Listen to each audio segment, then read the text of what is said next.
캐나다인의 가계부채 비율이 낮아졌습니다.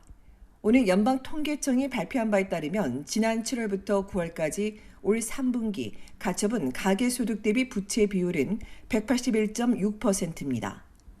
전분기 181.9%에서 소폭 떨어졌습니다. 가처분 소득은 개인이나 가구의 소득 중 세금 등을 제하고 소비나 저축으로 처분할 수 있는 소득으로 이 비율이 182%까지 증가했다는 건 각 가구가 소득 1달러당 1달러 82센트의 빚을 지고 있다는 것을 의미합니다.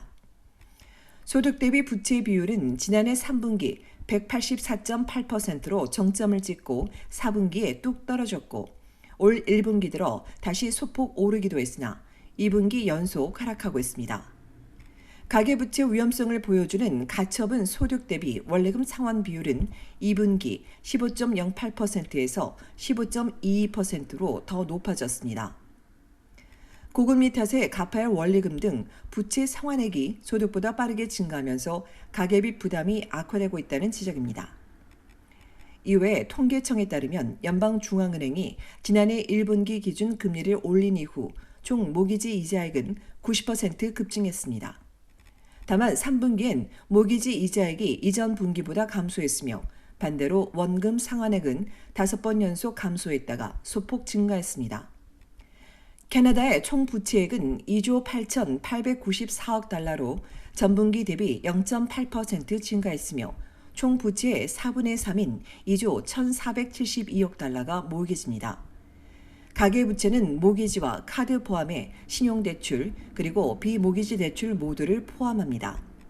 이 밖에도 고금리 탓에 4분기 연속 하락했던 가계대출은 3분기 들어 245억 달러로 증가했는데 이는 모기지 대출이 194억 달러로 증가했기 때문으로 조사됐습니다.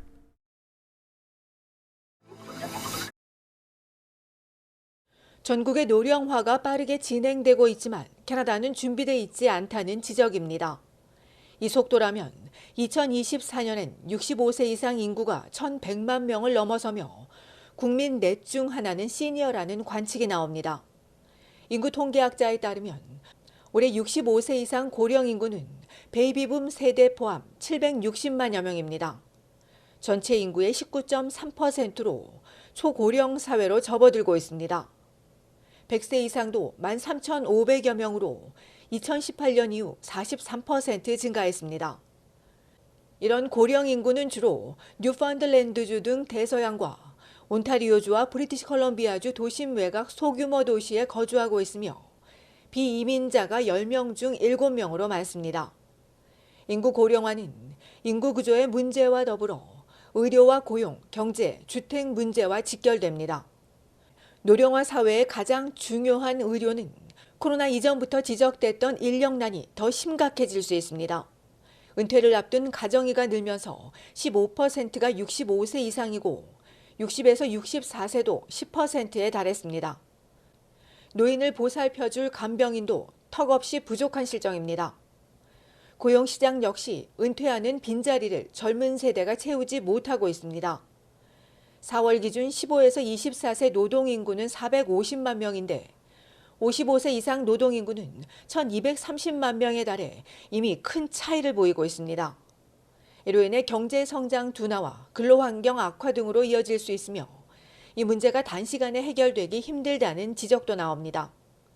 주택 문제도 해결해야 한다는 전문가는 자가나 장기 요양원보다는 독립과 자유가 보장되면서도 식사와 청소 등은 제공해주는 그룹홈 등을 널리 확대해야 한다고 권고했습니다.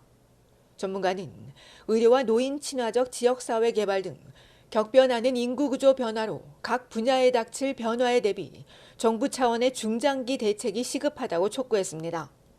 한편 전국에서 뉴펀들랜드주의 노인 인구가 전체의 24.6%로 가장 많고 엘버타주는 15.2%로 가장 낮았습니다.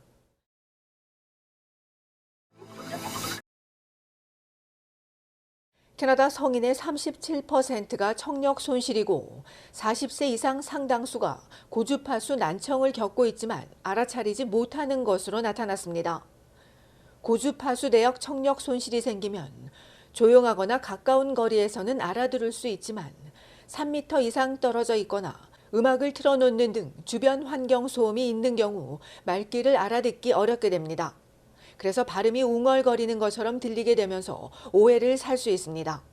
전문가들은 난청을 제때 치료하지 않고 방치하면 사회생활이 어려워지고 점점 고립되면서 자신감을 잃고 우울증이나 고독, 심지어 인지력 저하까지 초래할 수 있다고 지적합니다.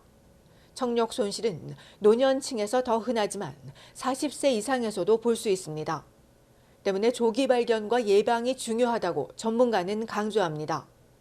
토론토 종합병원 클리닉 전문가는 치과나 안과를 정기적으로 가듯이 30세 이상은 몇 년 간격으로 50세가 넘으면 더 자주 검사받아야 한다고 조언했습니다.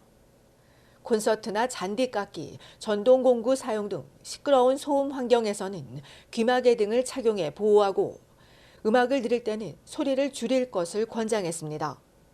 버스나 지하철에서 음악 소리를 높이지 않아도 되는 소음 제거 헤드폰도 도움이 됩니다. 규칙적인 운동이 귀 건강에 도움을 주는데 특히 심혈관 건강에 좋은 운동이 귀에도 좋습니다. 전문가는 또 필요하다면 보청기 도움을 받을 것을 권했습니다. 보청기에 대한 거부감이 있는 건 알지만 청력을 잃은 뒤 빨리 시작할수록 적응이 더 쉽고 빠르다고 설명했습니다. 보청기는 복잡한 여러 환경에 익숙해지도록 시간이 필요하며 시기가 너무 늦어지면 보청기를 착용하더라도 일부 소리는 전혀 들을 수 없게 됩니다.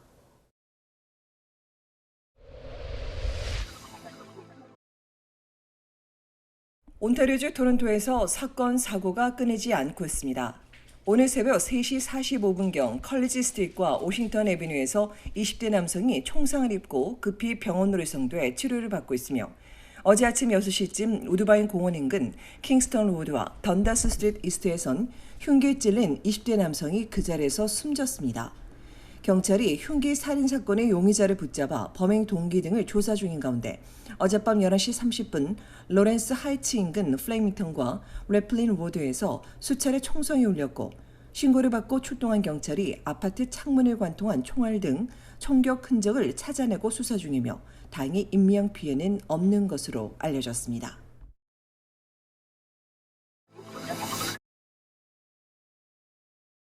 (30년) 전 발생한 10살 소녀 살인 사건과 관련해 퀘벡주 경찰이 현재 복역 중인 61세 무기수를 검거해 재판에 넘겼습니다. 지난 1994년 당시 초등학교 3학년이던 데자르댕 양이 피살된 이후 범인을 찾지 못했으나 계속 추적해온 장기 미제 수사팀은 최신 법의학 기술을 이용해 교도소에 복역 중인 레알 쿠르트망 씨를 범인으로 밝혀내고 체포했다고 밝혔습니다. 1994년 7월 16일 저녁 친구 집에서 놀다가 자전거를 타고 나선 데자르댕 양은 밤 9시 30분 동쪽 방면으로 향하던 모습이 마지막으로 목격된 뒤 사라졌고 나흘 뒤 숲속에서 목이 졸려 숨진 채 발견됐습니다. 한편 1981년 처음 범죄를 저지른 뒤 90여 건의 형사 사건으로 처벌받은 무기수는 2015년 한 여성을 납치해 흉기로 위협하고 폭행한 혐의로 붙잡혔으며 퀘벡주 법원은 남성이 매우 위험한 범죄자라며 무기형을 선고했습니다.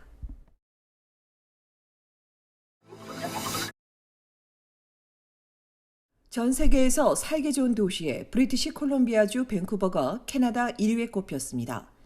경영 컨설팅 그룹 머서가 외국인의 삶의 질을 기준으로 살기 좋은 도시 순위를 매겼는데 전 세계 241개 도시 가운데 밴쿠버가 전 세계 8위, 온타리오주 토론토 17위, 오타와 공동 18위, 퀘벡주 몬트리올 공동 20위, 엘버타주 캘거리는 23위에 올랐습니다. 머서는 밴쿠버가 야외 레크레이션이 다양하고 국제적인 생활에 독특한 조화를 제공해 삶의 질을 높여준다고 평가했으며 다만 생활비는 비싼 편이라고 지적했습니다. 머서는 해외 파견 직원과 가족들을 대상으로 의료와 교육, 인프라, 정치적 안정성, 사회, 문화적 환경, 친환경성, 생활비 등을 조사했으며 이번 조사에서 서울 81위, 부산은 공동 95위를 기록했습니다.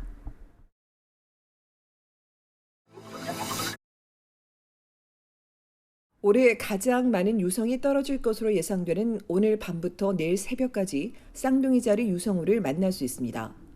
오늘 밤부터 내일 새벽까지 지속되는 우주쇼가 밤하늘을 화려하게 장식할 것이라고 전한 온타리오주의 우주과학 전문가는 도시 불빛이나 공해를 벗어나 어둡고 맑은 하늘만 있다면 관측이 가능하다며 내일 새벽 2시쯤이 최적의 관측 시간대라고 예상했습니다.